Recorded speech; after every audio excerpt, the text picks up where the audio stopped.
On the campaign trail with Mahua Moitra. Mahua, here in Krishnanagar, you're vying for a second term.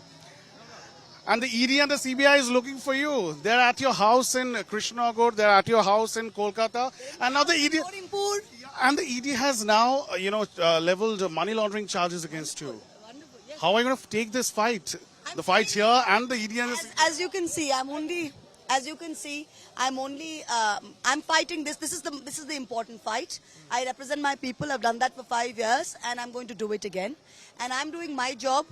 And the ED and the CBI are listening to Prime Minister Modi and doing their job. So like I've said, let them do their job. I'll do mine. The people will decide. Aren't you scared, intimidated? Wow, I'm shaking in my boots. Can't you see? I'm running away. What can I say? I saw you. Got to a point where even my mother says, let them come, I'll take them on. I was coming to that. Your mother says that she is going to take on the mantle if they put you behind the bars. Is there a real threat of you being arrested?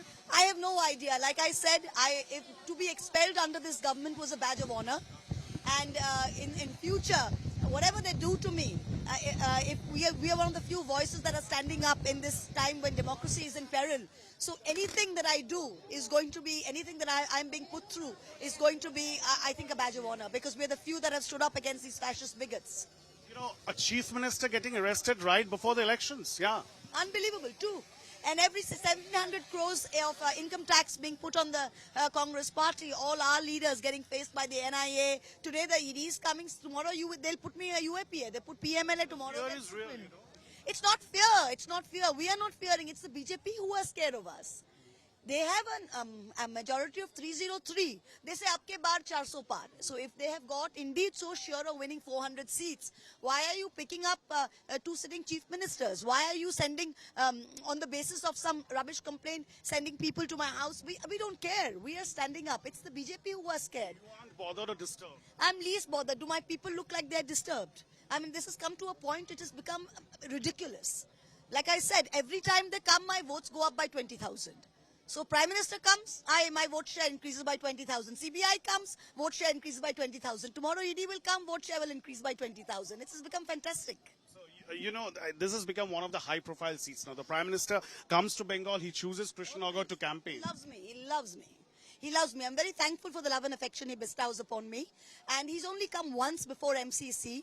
And I'm really hoping he comes at least twice more before the elections. You've got an interesting candidate against you. And the Prime Minister even spoke to her. She's the Rani Ma of Krishnanagar, as they say it. How do you see your opponent this time? You know, I've always said, I said we live in a democracy. And since 1947, I wasn't aware of any Ranis and Rajas that are living in India, especially after 1971 when even the privy purses were abolished. We haven't had any. But it's wonderful that they managed to pick up these people at the time of the election.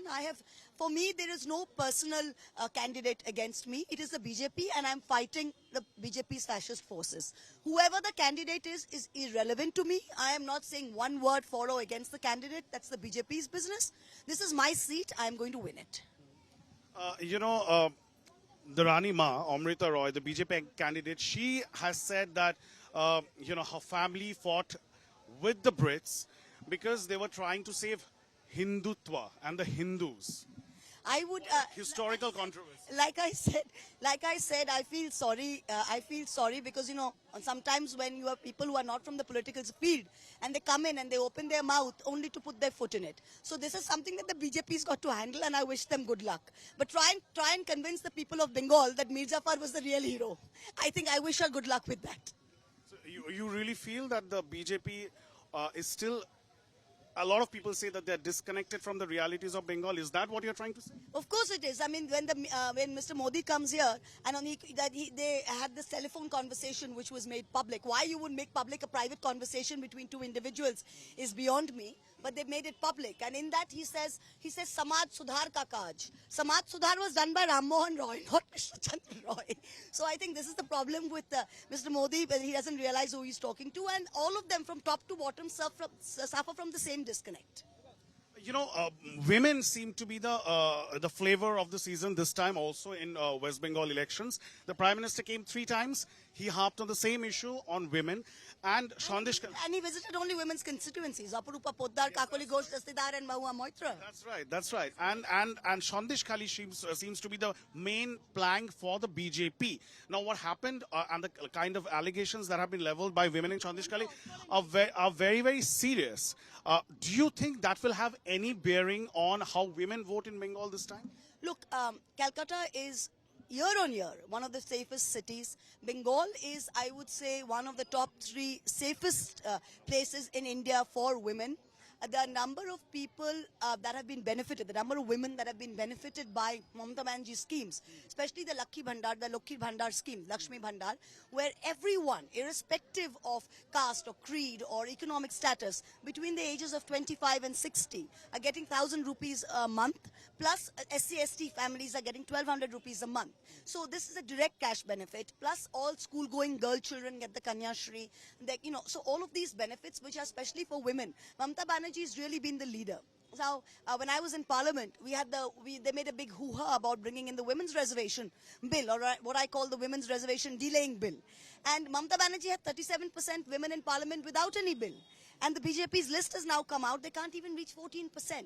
So when it comes to actually walking the talk, it's only Mamata that does it. Nobody else does it. And as far as Sandesh Khali is concerned, this is something that the Godi media created and they sold to the rest of India. Nobody in Bengal is buying it. I have a rural constituency. Serious allegations of rape and gang. Let the charges be proved. Let the charges be proven. There's no problem. After 2021 elections, the BJP said there were thousands of cases in gang rape in Bengal. They set up special investigation teams. How many people have been convicted? No, they could very well be 1 or 2 cases of, as there are law and order situations everywhere. But the way they made it seem like every Hindu woman is being gang raped by Muslim men and they're marauding pillagers all over the villages, this is an absolute fantasy. And the people of Bengal... She is known for saying that. I mean, I've got better things to do than sort of, to discuss what she says. But everywhere we've seen this. And I think the people of Bengal, especially the women, we live with our head held high. And this story doesn't fly. So Sandesh Khali is something that the national media is convinced about and are peddling to the rest of India. It's not something that women in Bengal are particularly bothered about. Resonance in Bengal. One of the main complainants is the BJP candidate. There you go. There you go. They have a BJP candidate who's taking the Lakshmi Bhandar scheme, who's taking the Shasto Sati scheme and is then sitting and saying that amader to bhikke dicche. Then don't take it. There's another interesting candidate and I'm very keen on your observations. That is a sitting High Court judge who joins the BJP and now he is the BJP candidate from Tomluk, Abhijit Ganguly. What do you have to say about him? I mean, what can I say? I'm not amazed. Nothing in India shocks me anymore because there's no sense of propriety. There's no sense of all institutional structures have been slowly but surely demolished by the BJP. And Abhishek Banerjee, who's National Secretary of our party, said something very interesting that day. They haven't been able to fill 2 or 3 seats even now. So he said they're waiting for the ED director, the CBI director, the NIA director, and a few others to fill the seats. So I'm just waiting that the next step after a sitting High Court judge gives a series of judgments against our party and against the ruling state government is, while he is in office, is actually in touch with the BJP, joins them and is their candidate. And there's nothing wrong with it. The next thing that we're going to see is a sitting CBI director who's going to take voluntary retirement and stand on a BJP ticket. Like this is a picture abhi baki hai. So, there's still... And lastly, another very important issue that's doing the rounds right now is the issue of electoral bonds. Yes. Now, of course, the BJP has gotten a lot of money from the electoral bonds, and so has your party. So how is it that it seems that suddenly the Trinamool Congress has gone soft, quiet on the electoral bond issue? You have been somebody who has been speaking out on this issue quite vehemently. Okay, so please understand one thing very, very carefully. The BJP said that the electoral bonds is the only way to take money, right? So the only legal channel. Now, all political parties were forced to take donations by that method. It's like today, if we are all driving on the left side of the road and the BJP says from tomorrow we have to drive on the right side, I can't be the only person driving on the left side. So we all have to drive on the right side. Everyone's got the bonds. DMK's got bonds, we've got bonds. All governments have been paid by bonds because the difference is this. The issue is not getting money via bonds. The issue is what is the quid pro quo. So, for example, if you see the link between every big donation to the BJP and between the ED and the CBI and the central agencies who have harassed the bondholders before they have given money. So, for example, if you see Aurobindo Pharma, he's turned approver, he's given 55 crores, he's been let off the hook, he gets Arvind Kejriwal. You see Mega Engineering, they've had a CBI raid, they've had an ED raid, they come in, they put money in, the next day they get a 14,500 contract. The question is that the state government, the DMK, the Trinamool, the Congress are not controlling the ED, the CBI, the IT.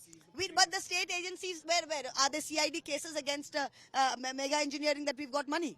Right? It's very easy to prove. So if the question is, it is hafta do, dhanda lo. That's what the BJP are doing. And the BJP have said there that they have no corruption. Everyone else is corrupt apart from that. So, for example, when I spoke about Adani getting the Bombay airport, for example, and the Reddy's selling out, the Reddy's sold out literally 1 month after they were raided. So this quid pro quo using the investigative agencies. In political cases, they are using it that we will like, look at Praful Patel. He's joined the BJP. His cases, out of 25 cases, 23 people who have been accused, opposition politicians, after they've joined the BJP have got reprieve. So this same thing has been happening on the electoral bond level. It's the biggest scam that this country has known. And lastly, after what has happened to you, you became the first parliamentarian, woman parliamentarian to be expelled from the parliament. Will you still be as feisty and vocal about the issues that you used to raise, like, speaking out against corporate houses? Yes, of course I will. What do you think? I mean, what do you think? I've been elected to parliament for a reason, and democracy is in peril. And you cannot have a situation where you have all of India's infrastructure being sold. We have no problem with corporates. We have no problem with business houses. We have no problem. What we have a problem is the government running hand in glove with a couple of people and running a hafta do, dhanda lo business, which is now very clear as a result of this electoral bonds. Do you agree, as Mamata Banerjee once said, that the fact that you are expelled will only, get in more support for you on the ground? That's exactly what's happened, because they've tried to put a taint of corruption. Many MPs from TMC are as vocal as you are. Yeah, because you see what's happened is they really chose the wrong. That's what happens when Vinashkala Viparit Buddhi. They really chose the wrong person to mess with, and they also chose the wrong issue. So they said they tried to put corruption on me. Now, I was an MLA from Nadia before I was an MP. I live here. People know me here. They know I am known for maybe my bad temper or a few other things, but not even my worst enemy in Krishnanagar or in Nadia can say that there's 1% corruption on me. So when they put this entire fake thing on me, everyone said, but that can't be possible. So that has, even people who were sort of neutral are now in my favor, because they can see how I've been targeted. So the heat is getting the better of Mahua Moitra? No? No, the heat's not getting. I always thrive under pressure, so it's been good for me. Good luck to Mahua Moitra there in Krishnanagar. Of course, always as feisty as she has been on the floor of the House. The test is now in the court of the people. With camera person Tapas Baidi, Indrajit for India Today in Krishnanagar.